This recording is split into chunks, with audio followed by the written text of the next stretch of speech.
Good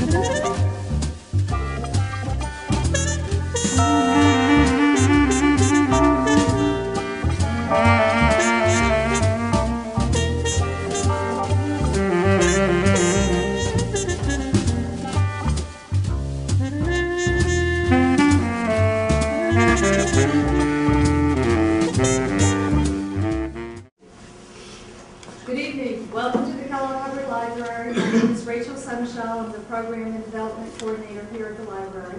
The Community Cinema Series, which this is part of, is a new series for this library. We're partnering with Vermont Public Television, and the Community Cinema shows a 60-minute preview of the Independent Lens series, which is a 90-minute film on Vermont Public Television in Vermont. And the difference here is that it's a 60-minute screening and followed by a panel discussion. And so we'll watch the movie, and then I'll introduce the panelists. I want to thank Ken McKite from Orca for videotaping tonight's panelist discussion. And I want to thank Anna Houston. She's our AmeriCorps Vista volunteer. And without her help, these programs at the library wouldn't be as organized as they are. Thank you. We have 3 panel members. Laura Lind-Blum in the center. After 7 years as the idea midwife and co-author of One Hat at a Time, a cool tool for shifting perspective so you can get things done, Laura stepped into the role of director of Vermont Women's Business Center so that she could have a deeper and wider impact on women's entrepreneurship in Vermont. Through VWBC, Laura and her team of business counselors are changing the economy, one woman-owned business at a time. Cary Brown is Commissioner Cary Brown, Commissioner of, I didn't write that down. I'm the Executive Director of the Vermont Commission on Women. The Executive Director. Commissioner Brown is currently internship. No. So That's my old bio from when I was a commissioner of the Vermont Commission on Women, but now I'm the director. Okay. So what I have to Introduce yourself. Yeah. Yes. So do you want to say? Sure. I'm the Executive Director of the Vermont Commission on Women, formerly a commissioner. I have worked for Vermont Works for Women, where our other panelist is from, and at the Women in Technology Project at Vermont Technical College, which is a now defunct program for technology camps and programs to encourage girls in non-traditional careers.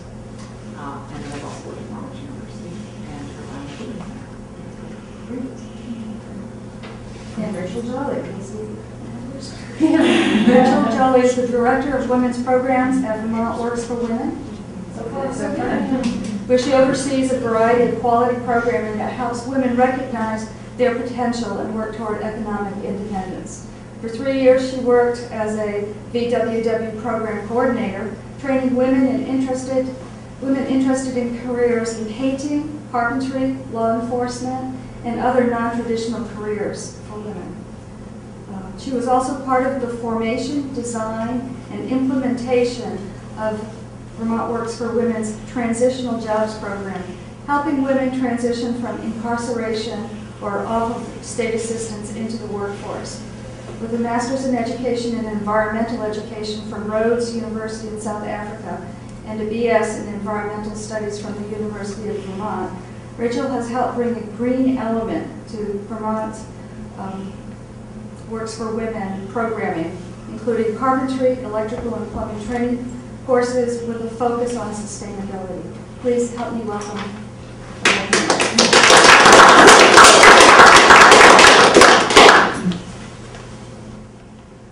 So any one of you can start. And if you can just give us your perspective on the film. Sure. Well, what I was really struck by was the power of 2 things. One, persistence in the face of amazing obstacles, things that I think we can't even fully imagine what those obstacles would be like. and the impact of education, of training, of a skill, and that impacts not only the woman in her family, but the community well beyond her, and in fact changes her world.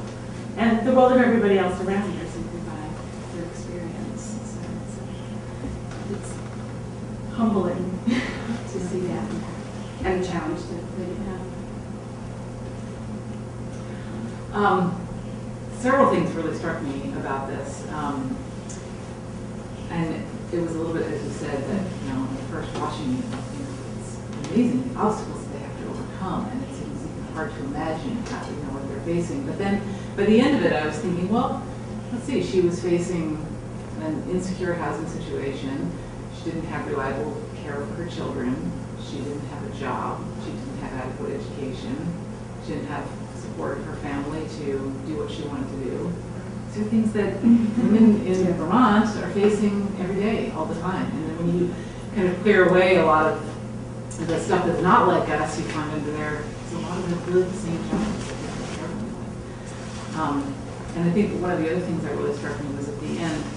I don't know if you all noticed, we watched a version of this online before we got here, and some of the translations were different. Did you notice that? So that was interesting. But there was a line in there that was a little different in the one we saw tonight, but where after she comes back and she says, or where she's heading back, and she says, I've gotten used to a life that's not mine. And she's very sad to leave it. And then she also says, shortly after she gets back, I wish I could go back because I was happy there. And because here, when she gets back home, she's not working. She's not really doing anything.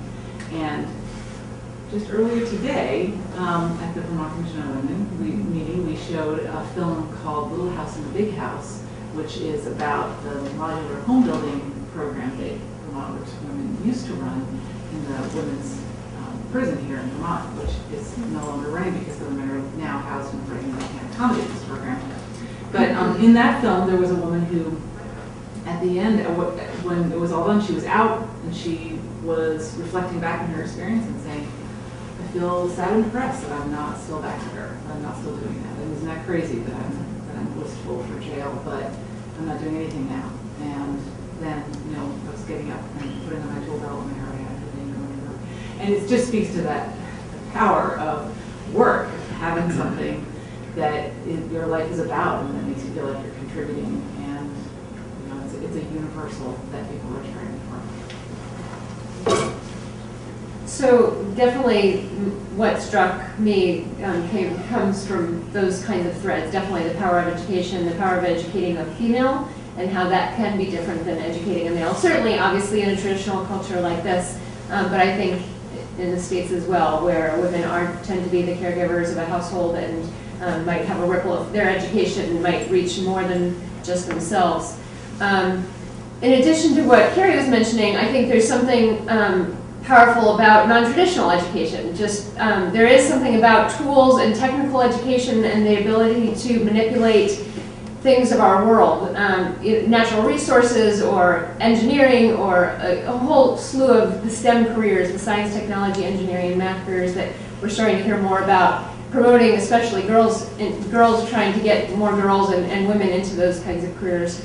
One, because of the livelihood that they afford, there tend to be more livable wage careers, but also there's something to be said about the connection between manipulating your environment in some way that actually can improve your life and a feeling of power and confidence and achievement. The self-esteem, it's not an accident that we do work with non-traditional women and non-traditional careers with women in prison.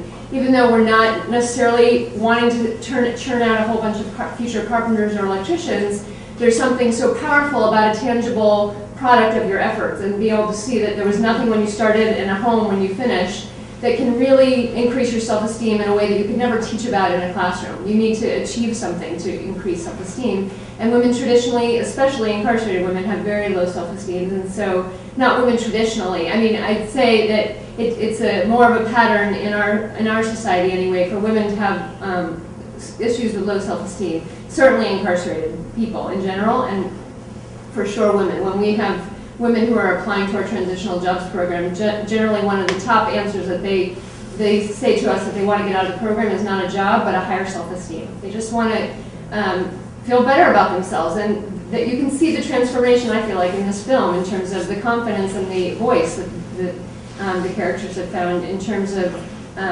that through that education, feeling like they have a voice. And then the second thing I would say is to really connected to what Cary was commenting on, something we tend to find, especially with working with women who are trying to transition off of state assistance, if they are coming from generational poverty, there is that added barrier sometimes of leaving a culture, sometimes a family tradition of maybe not working. And so you're really sometimes adding a barrier by having an individual say, I'm choosing a different path to go to get my education, to get employment, I want regular employment. And sometimes that can cause real family strife or cultural strife with those that are most important to somebody. So I think we see echoes of that here too, that this woman is challenging the dominant paradigm or culture in her village to say, I want something more, and how that can feel like a rejection sometimes, or a disparaging of comment about what's the status quo. I don't know if we just want to open it to questions or thoughts that you all have about the film. Yeah. I would add to what you're saying. In Papua New Guinea, where they have the biggest gold mine in the world, huge equipment, front-end loaders and trucks and tires as big as this room. They found that the best people to train for the job were ladies from mountain villages that had no education and that had never driven before. Driving gives you a prejudice, like you and me. Without that prejudice or bias, that I know how to do this, blah, blah, blah, they learn way quicker and perform the job better than both the guys and the educated people and people who are experienced driving. So it's pretty interesting phenomenon. I was just struck by the crazy idea of Barefoot University taking women from one continent and placing them in another, and how that was managed in a very nuanced way. Very nice. This was struck me that they didn't share language, Yeah. they didn't share culture, but what they did, which is what women have been doing for thousands of years, is they came together in a circle and supported each other, but just by showing up in their culture, finding maybe we can share our name, or just recognizing you're in pain, I'm going to support you, or here, look at my notebook to see it. To watch that unfold over the course of the video was really powerful, and I see that a lot of the women that we work with in the Women's Business Center, that if we can create an environment where women can come together and look at some of the challenges that they share in the businesses that they're starting, or finding financing, or being persistent, or waiting for that sale, or whatever the challenge might be, that after that time of coming together, they actually have a much better perspective for operating. They know what to do next. They're more willing to try. They gather their courage. And they'll actually take a step, and that step will make a difference. I wonder what effect taking the women from one country, or several cultures, and putting them in another, and then saying, well, what if they were trained within their own culture? It may not have had such a great effect. I don't know. It did seem like, for the woman that we were following, that learning about how the rest of the world works was a huge part of it for her. Yeah. So I wonder if it's kind of that combination of what you were saying of, I don't know the language, I don't know how to read or write, I don't know anything about this, Right. and at the same time my world is being sort of blown open by people from all around the globe, that everything is just open, and so it can just soak in. Because I couldn't imagine how anyone could learn what they learned in such a short amount of time in a foreign culture, in a foreign language, without being able to read or write. But it also seemed in her case, being far away from her husband and family and children was enabled her to do it. Sure. They were coming, scratching on the door. I didn't understand whether this is an ongoing thing, this Barefoot University. I mean, did they take 27 women Was That that one seems to be shot implied, deal? given the sign and the way that they were kind of saying goodbye, and it looked like an established place. But I don't think any of us know anything of the background about Barefoot College, and it was fascinating to me, too, how they chose these individuals, because Right. from the opening scene of this one individual who didn't end up coming, but the Indian man saying, "I can see from your eyes that you'd make a great engineer." I'm hoping there was more to it than that.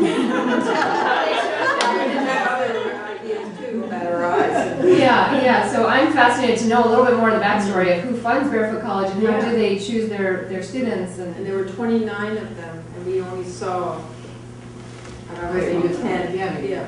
So We have to watch the whole film to see if we get some of those. there's more film, there's more to it than the. It'll be on Vermont Public Television. It'll be an hour and a half. Oh, good. I thought it was interesting that even though the cultures are sexually segregated, that women have their role and men have their role, and their marriage is basically for life for a woman, that they were being educated and taught and interacting with men. And then they were still in a supportive environment with other women. Whereas in the West, I'm not sure if that's the case, if men are teaching women, or if it's more sexually segregated in a more controlled environment. I don't know, I don't have that experience, but I wanted to see if you comment if that was something that was of interest. I know when we do training programs for women in the programs for the Women's Business Center, we do tend to lean towards having women as instructors. And there's part of what that often communicates to the women who participate in the program is, here's someone that I can identify with who has learned this skill and is doing this thing, has this business, has this end result, and they can more easily put themselves in the position of the person being an instructor. So there's some identification piece that helps to bring them along. And we've also seen the experience, and this is broad generalization, but we've also seen the experience where they haven't had that same kind of connection with a male instructor. And it's interesting to watch. It changes the dynamic of the energy in the room. And that may not have been the case in the situation with the film, because their worlds are already being blown open, so it was different on every level.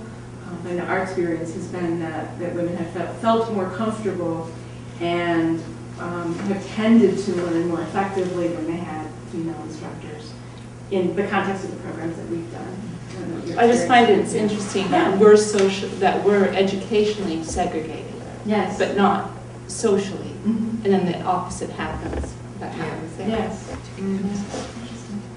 Wanted to see what you panelists thought about the program as a sustainable or not sustainable, or as a business model, that how this proceed. You've all been involved in various initiatives that are kind of similar in a way. What did you think about that aspect of this whole thing? Well, what I kept asking myself the whole time was, where's the money for all this coming out? That's why I'm always asking about any of this. But I'd love to hear what Laura has to say about the whole business development part of it, because I'm sure there's something to that we could learn from. Yeah, I mean, I think there's potential in there for business development, but I don't know that we've seen enough of what the program is to see that. And so they talked about a little bit about where you could start your own business. And I don't know if that would be selling electricity, or if that would be selling these solar units, and if so, how they would be able to do that. There was some conversation, the key character, Rafea, of getting a loan.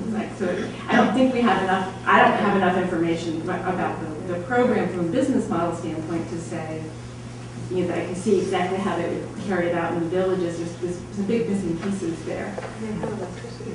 Yeah, they already had electricity. That was in North Jordan. So that was stolen, maybe? No, they could see the power lines they did running in the village. It may not be very reliable. Or it may cross over through the village and not. Yeah, we need a lot more panels to run through old TVs and stuff. I do get the sense that the Minister of the Environment, that he had money that he was just waiting to dole out, and he told her, I'll give you a house if you do this, and he did. So there's obviously a lot more to the story in Jordan.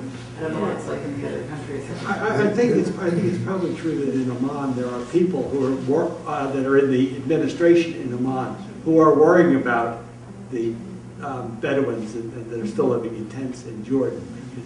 This is I mean, I have a Jordanian son-in-law and 4 Muslim grandchildren and a Muslim daughter, and yeah, some of that, like riding in the car without a male family member and so forth, that carries over, but they're all educated. Nobody's resisting their being educated either. This woman had something. Well, being familiar with some of these programs and being part of Grassroots Women International in Brooklyn, and we brought a group of women from Kenya. And what's so very interesting when you bring women into projects like this, into villages that are cut off really, even from their older cultures, so that the men and the women have nothing to do, that when they become very excited, and a group of 20 of them came to Brooklyn at the neighborhood center there for about 2 weeks. And their main thing was to learn how to do things and to learn to be entrepreneurs and to go back, because they didn't want their daughters to end up with bad backs and necks from carrying water on their head. And what they were learning was to put a pipeline in that would bring the water into the village, and no longer would their daughters have to suffer. And so when you see a lot of these programs in the developing countries, the women are often the best people to choose because their concerns with their families. They want to build schools, they want to have health care, and often, unfortunately, when they have chosen the men to do it, they build a road to town, and and their own ego sort of comes into play, and nothing comes back to the village. So when you train the women, you really do change the village. Well, was so just what's so exciting about it. Yeah, wasn't that interesting when the minister pointed out at the end, why do we train the women? Because the women will stay here. Yeah, and I thought, well, that's it right there. That's the whole purpose of it. Yeah. I don't remember the exact statistics, but there's a lot of statistics from the Gradine Bank work that says that when you invest in a village and teaching the women in the village, that 90% of the value, it all comes back to the village. It doesn't. So it's not even just that the people stay there, but that the investment and the return on the investment all stays right in that immediate community. But it was also interesting how they dealt with her husband, because you have to be aware of the culture and try to put him in an okay position about it. She's pregnant with number 10 at the end. Number 5. No, we didn't have nine. That was another. Oh, that was the other. Oh, This woman had 4 plus. 4 daughters. Okay, I thought the other. Wasn't that her son then? Oh, that was the other one. Yes, Son. yes. Oh, okay. Wow. Plenty of children. And cigarettes too. I thought that was interesting. Whatever he was. Lots of cigarettes. I have a question about your program, working with the transitional program. How many people actually get jobs? It's about 60%. It's hard to know what we're comparing ourselves to because the Department of Corrections doesn't measure employment, so we don't know, what the status quo is. But it seems that it seems like, given the number of barriers that the women we work with have, that this is probably a pretty good statistic. Although we're trying to now take it, when the program has been going 4 years, we just had a retreat this today to talk about taking it to the next level of measuring retention in the jobs and how many are staying for 1 year, 2 years, 3 years. It gets hard, it's very, very hard to follow up with this population given the poverty issues, the cell phone numbers changing, losing cell phoners, just not even having a cell phone, going back in and out of jail, substance abuse issues. So it's not an easy population to get reliable long-term information with, but given our relationships with many of our graduates, we do feel like we have access to a lot of them, and we work within the prison as well. So when some folks do go back to prison, we have a captive population, so literally and figuratively. So we're now ready to take on that, trying to look at that kind of retention. But the transitional jobs program idea is to match them up with temporary part-time jobs at first, Because the common barrier with women with incarceration background or office state assistance is no recent work history, and sometimes no work history. So just getting that job is a real challenge given the economy, of course, and the competition. Why would an employer take a risk on somebody who has a checkered work history or no work history? It's actually interesting given we work with the Department of Labor a lot for stipends, and we use a lot of the same programs as they use with youth. It's the same barriers that youth face, and like a 16-year-old trying to get that first job can often be caught in the catch-22 of no experience, but then how do you get the experience if you don't get the job? So we work on that in terms of getting their foot in the door at least with a temporary part-time job that's often subsidized. So we talk to employers that have relationships with, that we form relationships with employers that are at least open-minded to giving a chance to somebody with a record. And then if supposedly the idea is that this is the national model, actually a transitional jobs model, giving them even a 3-month job to get some confidence back, to get something on their resume, to get some positive references, either with that same employer or a different employer, at least that's the foot in the door to the work, to the job role.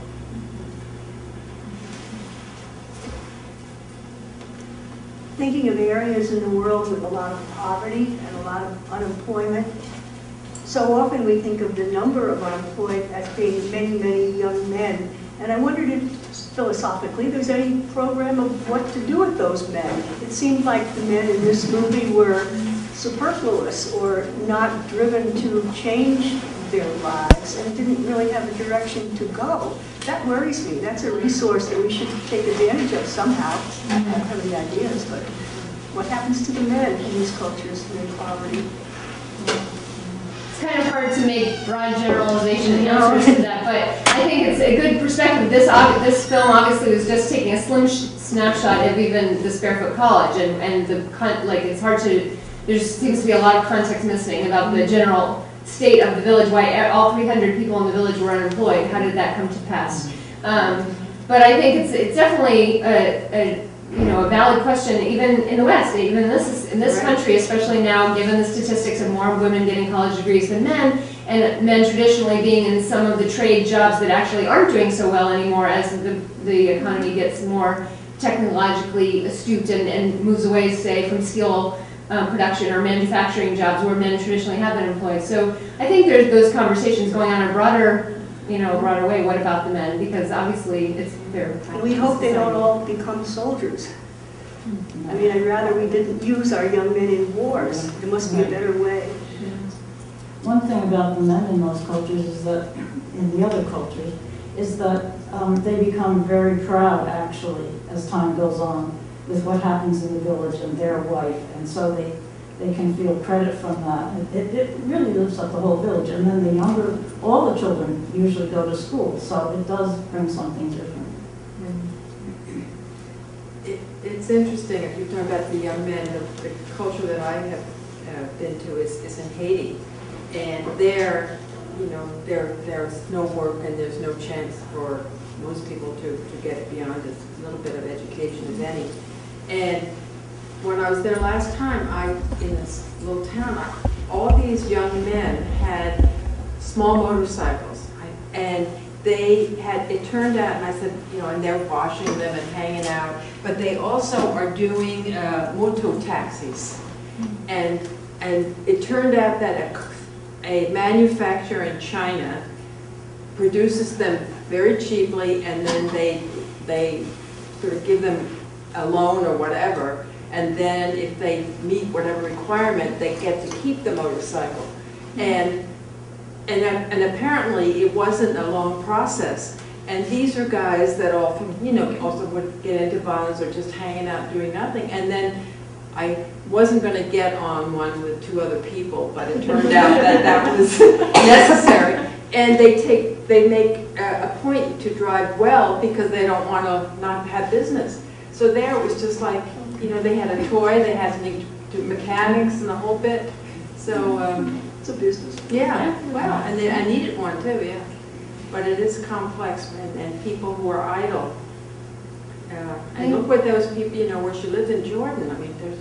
And that was another telling quote that really relates to that. All society benefits from education. An educated society is generally going to feel more fulfilled. I mean, she says that to her daughter or whoever she's sharing the photos with, her mother maybe at the end, about happiness is the point of life. She's found meaning more through employment and education. I think everybody is looking for that kind of meaning and purpose in their lives.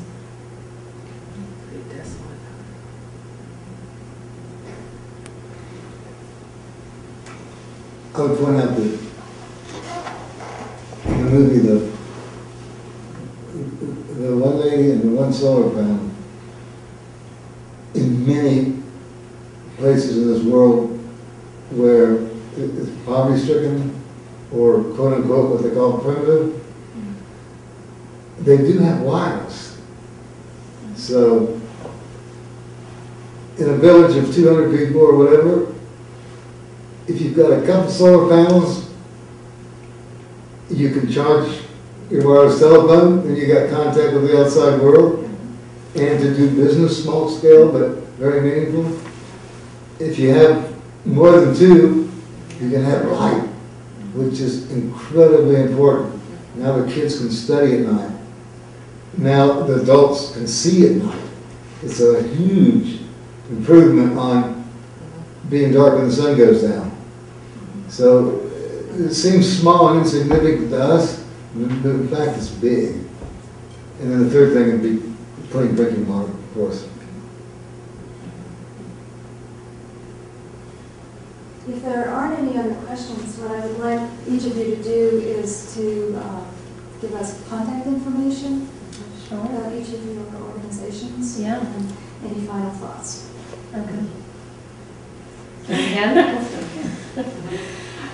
Well, I'm with the Vermont Women's Business Center, so we can be reached at the website www.vwbc.org, or let's see if I can remember the phone number, 802-479-9813, and I do have contact information. I have contact information there, because I'm happy to give out to people. Yeah. And I guess for sort of final thoughts on the video. You talked about entrepreneurship and people learning entrepreneurship, and what's been striking for me is that whether or not someone actually starts a business, learning the skills and the mindset of doing that puts you in a position of being a really powerful problem solver. And so you think about the entrepreneurial qualities of persistence, of committing to a vision that's larger than yourself, of seeing something that maybe it isn't there yet, but you can see a potential that is different from what's right in front of you, and that when you run into the predictable obstacles, because there will always be some, it doesn't matter that sometimes you stop, it always matters that you just keep going, try again, give it another try, come back at it from another angle. It is harder without family support, most definitely, but the process, whether it's starting a business or learning a skill or bringing something back to a community, is such an incredible process of self-development and self-discovery that then just kind of goes around in widening circles from you. And that's true whether you're starting a business here in Vermont or attending Barefoot College in India or doing drilling a well in Africa. It opens up a sense of power and capability that just really unlocks a lot of energy and a lot of potential. The Vermont Commission on Women is, for those of you who don't know what it is,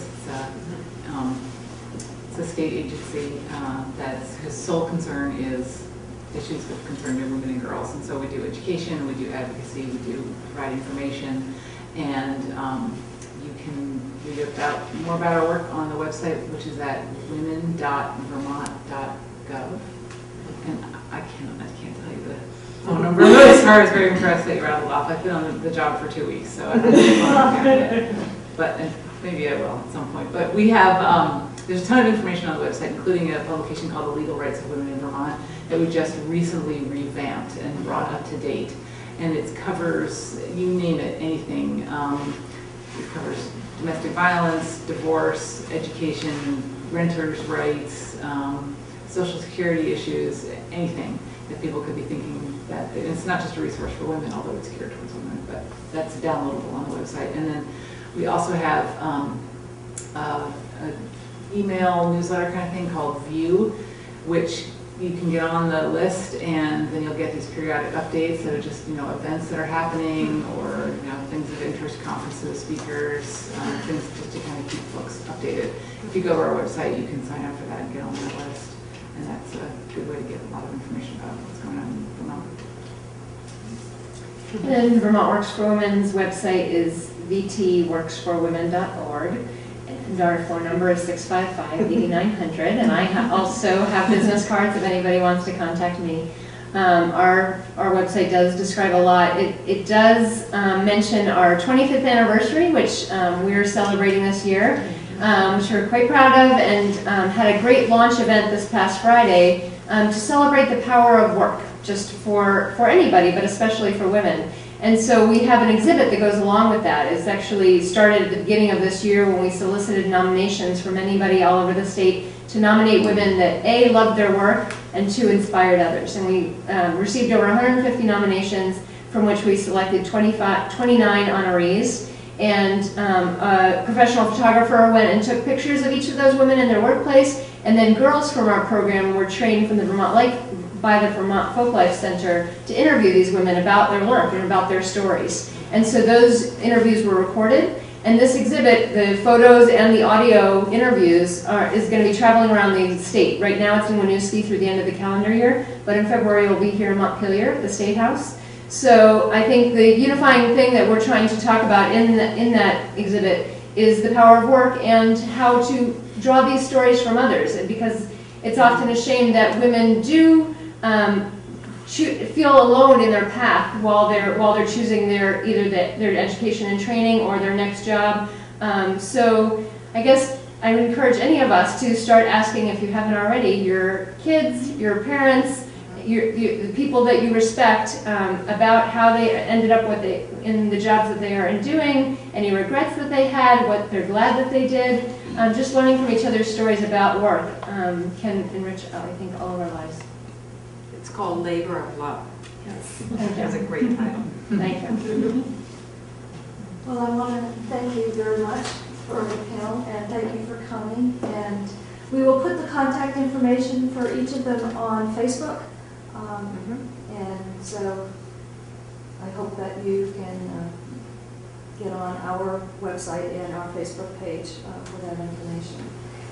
Look for Vermont Public Television's schedule for Solo Mamas to see the whole 90-minute review. Thank you very much.